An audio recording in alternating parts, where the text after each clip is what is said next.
I got through the first movie for this marathon, and one of the first things you notice is the opening is while you were sleeping. Even down to the song choice, the very first song in it, and developing the relationship between her main character and her father before her father's passing, and his kind of view of the world and everything. And a lot of it works, and actually it does work, because While You Were Sleeping is not really a Cinderella story, but it is a story of unrequited love and then mistaken identity and getting accepted and everything. And so it kind of fits that they would borrow from While You Were Sleeping in making a contemporary Cinderella story. Other elements in movies that you might notice is there's a few scenes and subplots that are straight out of Ferris Bueller's Day Off. Also, another one is, one of the primary plots is You've Got Mail. So instead of having love at first sight, the Prince Charming character is Austin, and he's, of course, the student council was it student body president, whatever, and Mr. Popular at high school, dating the head cheerleader and whatnot, but he is sending emails and text messages to our Cinderella character named Sam, and of course they don't know one another's identity, and the big ball is actually a costume prom for Halloween. So they have a Halloween prom, and everybody's in costumes and things, and so then the later half of the movie is he doesn't know who she is, but she knows who he is. Again, it's kind of like While You've Got Mail, except she knows his identity, whereas in You've Got Mail, Tom Hanks knows Meg Ryan's identity, but she doesn't know his. So it's kind of interesting, and I do definitely feel like they learned a lot from adult romances. And some of the weaker points of this movie is actually where they make it follow too much of the tropes and stereotypes and archetypes of high school romances, which again is a big chunk of this movie, is that it's set in high school. It's high school characters. It's the drama of where you want to go for high school, for college when you're done with high school. What are you going to do with the rest of your life when you finally get out of high school? Because high school is crazy, but at least it's only temporary. And the pressures of the cliques you're in and your parents and trying to be everything everybody else expects you to be, even though that's not necessarily who you really are.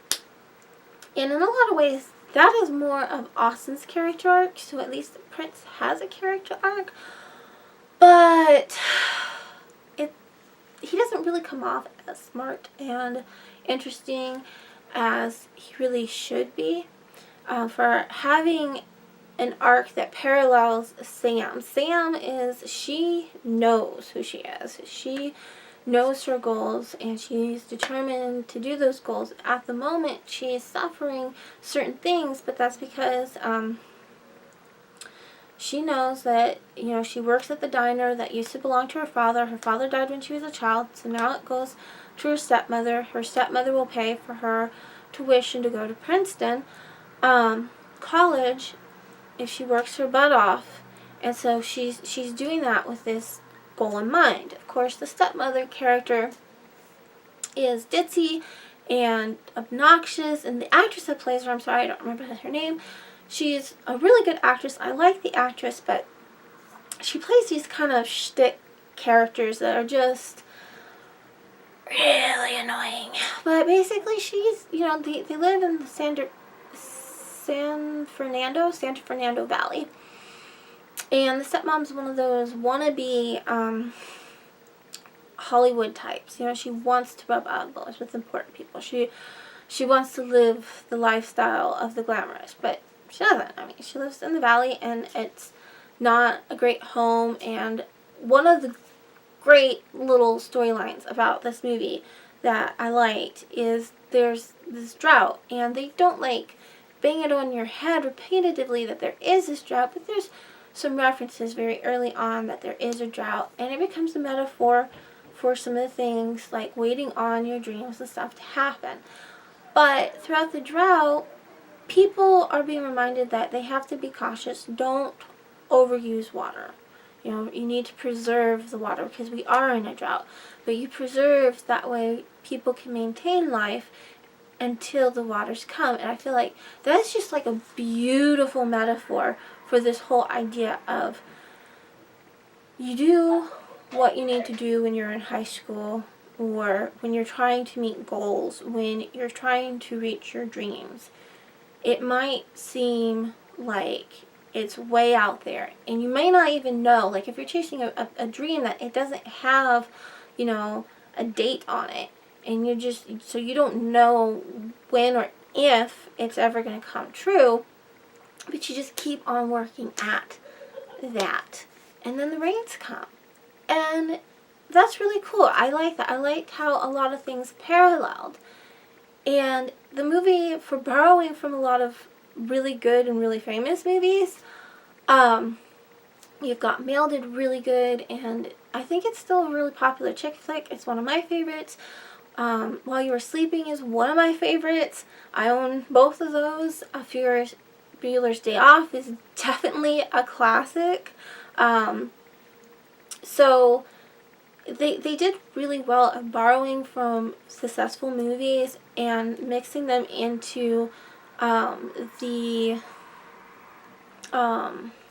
formula of Cinderella, and taking certain high school drama kind of things. And you know, you have the big prom dance and the prom queen and prom king sort of thing, and they mix that part of high school drama formula movies into the Cinderella formula pretty well. And I actually really liked the whole ball thing, and it happens in the second act. You know, this is like the middle of the movie is the actual ball, so you actually have a lot going on before the ball and after the ball, and that works really well, I think. And for the most part, the supporting cast are some of my favorites, but they don't always hit their marks. The weakest point in the movie is certain character types, archetypes, like the head cheerleader Shelby, and her goon squad, and Austin's goon squad. One of his buddies seems like he might not be so bad. Another one of his buddies is just an absolute sleazeball. And yet you have these three guys that kind of hang out, and I would have liked to have had a little more development of the dynamics and stuff without the high school formula involved, because I feel like the high school formula like pinned them into certain corners that they couldn't do much with these characters. You also have the supporting cast, that's the diner, and in the Cinderella equivalent, this would be like the other servants of the household, or nearby villagers or such. Like in Three Wishes for Cinderella, you know, she has the whole settlement village, you know, they work the lands, these peasants. And then Cinderella's stepmother is the noblewoman in charge of all this. And so the diner cast, they don't get fully developed, but one of them is kind of the fairy godmother character. And for the most part, though, all of them are funny. They're very loyal. They work hard, and basically, it's understood they're there because of Sam. They adore Sam, and they don't want to quit and leave her. They can't stand Fiona. The employees run the stores, particularly RHONDA, and but their motive for staying there is for Sam's sake. Sam's motive for staying there is to reach her goal of going to Princeton. The stepmother just wants to leech money off of this business and maintain her lifestyle without actually running it, but she has tacky taste. There's a few ongoing jokes about Sam and stuff that's just kind of stupid, and the movie would have been better without. One of my favorite characters, though, is Carter. Carter is kind of the equivalent of the goose herder boy, but he's also a little bit like if you had a Cinder lad in the Cinderella story, so his story kind of parallels hers. And they're best friends, and they're not romance interests, but there's some points in the movie where I kind of feel like, oh, I wish they got together rather than her and Prince Charming. But because Carter is just more interesting, and there's other supporting cast at the high school because they're fulfilling these different cliches of the weirdos and the popular kids and just kind of people who fall in between and just trying to figure out, you know, high school. And some of that works, and so I liked some of the supporting cast, but again, I feel like the high school formula pigeonholed them a little too much. I do need to make a shout out to the character Terry, because he's played by the actor who plays the part of Howard in The Big Bang Theory, and so it was really funny to just see him like, oh my goodness, he was so young, I forgot he was in this movie, and he seems like Howard in high school, the character Terry. He's just, I mean, maybe more crazy and out there, but yeah, and it's hilarious. The actor does a really good job. I'm sorry I don't know his name. And unfortunately, he's at the, you see him in the first scenes showing the kids in high school, and then he's at the ball, but you don't really see him after that, which is sad because I would have liked to see more Terry because he was funny, and the actor, of course, did a really good job. So I don't know if that's one of those things like they trimmed back for time. The movie's only an hour and a half long, but I understand, you know, most romance movies, high school movies, stuff like that, they don't have long run times, and that's my cat in the back. But anyway, we're that way. So total score, I'll throw it up on the screen, but Sam too, she's just kind of average. Austin's average. Like, they have their character arcs, but they're still, they don't really stand out great. RHONDA average, FIONA average, because basically just being kind of bumbling and a little conniving, though, that's just kind of typical for the stepmother.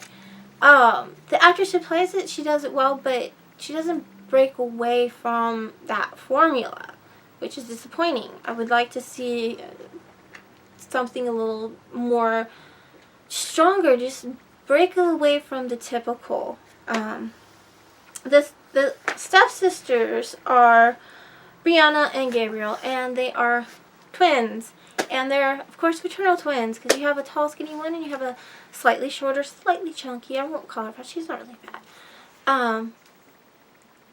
Actresses playing the parts, and so that, again, it's very much the formula and what you expect. They're like that in the opera. They're like that in the Broadway musicals. They're like that in the Roger and Hammerstein's, you know, the movies based on Roger and Hammerstein's musicals and everything. They're always casted as short and fat and stuff, but I don't think it's usually stated that they're twins. Basically, the only thing they got right about twins is they get to the point where they're like mad because they both like Austin, and they get into a fight. And at first, when the one twin grabs just like the first thing she could find as a weapon, and the other one's like scared and running, it's like, yeah, me and my twin, we've done that. And then the fight gets really stupid. And then it just becomes, you know, that slapstick comedy thing. And I'm like, hey, I mean, I didn't expect real genuine violence, but, you know, somebody to stop them before it got too ridiculous. Also, it's interesting because the character Sam works at a diner, as stated, and so she gets teased at high school for being the diner girl, but Austin, who is the prince of the high school, most popular boy, his dad owns a car wash, and Austin works at the car wash, but he doesn't get called car wash boy. So at car washes and doing that kind of manual labor, does that not looked down upon in high school? I don't get it. Or is it gender indiscrepancy, or if that's just kind of a stupid thing that the movie did. I could kind of see if Austin worked management or a paper pushing job at something and somebody else did the manual labor, that would kind of make sense, but he's no less a manual laborer than Sam is as the diner girl. And yet that doesn't hurt his popularity at high school or anything at all. So I don't know. I felt like that was kind of a discrepancy of some sort in the movie. There's other elements and stuff that I think were kind of cute and smart. The way that they brought in a contemporary elements for the Cinderella story. Instead of Cinderella losing her slipper, she loses her cell phone. And the thing that does kind of not work is her stepmother's constantly texting her, and yet while it's in Austen's possession, the stepmother never addresses and texts Sam by her name or anything, which would have been a really helpful clue. Also, he doesn't go through her contact list and see her home number or something like that. Like, normally you have your home number in your contact list so you can call home or whatever. Or if he just looked at it and saw the names of the people that were texting, oh, Fiona is the one that's constantly texting her. Who's this Fiona? Well, you know, considering the stepsisters are constantly going to Austen's place of work to try to get his attention, I would think there'd be something about the names that would be a huge tip-off. Or he could, you know, have it in his possession for a little while, trying to figure out who it belongs to. Why doesn't Sam call her own cell phone and say, I need my cell phone back, please meet me, blah, blah, blah, or leave it here, because she doesn't want to face him yet. It's just like, why doesn't she actually try to get her cell phone back? It's kind of, you know, they were only half clever in some of their ideas. Some of the execution doesn't fully work.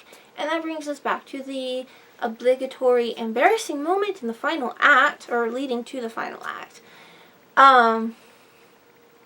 The obligatory telling him off speech that clears up all these problems and character growth that they're trying to have. The speech itself that she gives, I actually liked. I actually like the dialogue. I like that she mentions waiting on you is like waiting for the rains to come. I like that. It was a pretty good speech. The timing and location of the speech brings it down quite a bit and makes it feel forced and out of place and very, very awkward. So again, there's certain things that just doesn't work, and part of it is one of the big climaxes is at the last football game of the season. And I get that's like a high school, you know, formula, but it doesn't really work in this story, even though Austen's a football player. It's the only time we see him kind of in a game, and then the way it ends, and he passes his helmet to his buddy, who's kind of the nice guy, was like, hey, why didn't we get to see a little bit more of the dynamics between him and that friend, and his friend kind of like always being in Austen's shadow? Like, I feel like there's some subtle subtext there, but it only really appears at the very end. So it's like, I would have liked a little more subtext on that, more consistently through the movie. But finally, when I totaled up all the scores and the characters and averaging the story, entertainment value and everything, I give it a 2.285, and I will throw the numbers on the screen.